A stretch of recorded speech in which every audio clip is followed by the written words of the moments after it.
എൽ3യിലെ പ്രധാന താരം എമ്പുരാനിൽ ഒളിപ്പിച്ചുവച്ച ആ സർപ്രൈസ് ഇതാ. എമ്പുരാൻ സിനിമയിൽ സർപ്രൈസായി വച്ചിരുന്ന പ്രണവ് മോഹൻലാലിന്റെ ക്യാരക്ടർ പോസ്റ്റർ പുറത്തുവിട്ട് അണിയറ പ്രവർത്തകർ. സ്റ്റീഫൻ നെടുമ്പള്ളിയുടെ ചെറുപ്പമാണ് പ്രണവ് അവതരിപ്പിക്കുന്നത്. എമ്പുരാൻ സിനിമയുടെ ക്ലൈമാക്സ് ഭാഗത്താണ് പ്രണവ് പ്രത്യക്ഷപ്പെടുന്നതും. സിനിമയുടെ പ്രൊമോഷനുകളിലും മറ്റുമൊക്കെ പ്രണവ് മോഹൻലാലിന്റെ സാന്നിധ്യം ഒരിക്കൽ പോലും അണിയറക്കാർ സ്ഥിരീകരിച്ചിരുന്നില്ല. ഹൈറേഞ്ചിൽ നിന്നും ഒളിച്ചോടി മുംബൈയിലെത്തുന്ന സ്റ്റീഫനെയാണ് എമ്പുരാനിൽ കാണിക്കുന്നത്. സിനിമയുടെ മൂന്നാം ഭാഗമായ എൽ3യിലും പ്രധാന വേഷത്തിൽ പ്രണവ് ഉണ്ടാകും. 1980 കാലഘട്ടത്തിലൂടെയാകും സിനിമയുടെ കഥ പറയുക.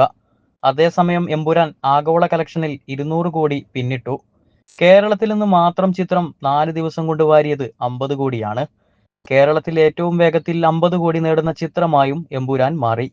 അവധി ദിവസമായ ഞായറും തിങ്കളും വെളുപ്പിന് 4 മണി മുതൽ സിനിമയുടെ പ്രദർശനം ആരംഭിച്ചിരുന്നു.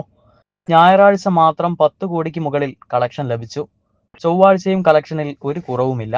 അഡ്വാൻസ് ബുക്കിംഗിലൂടെ മാത്രം 5 കോടിക്ക് മുകളിലാണ് ഇതുവരെ ലഭിച്ചത്. വിദേശത്തും മികച്ച പ്രതികരണമാണ് സിനിമയ്ക്ക് ലഭിക്കുന്നത്.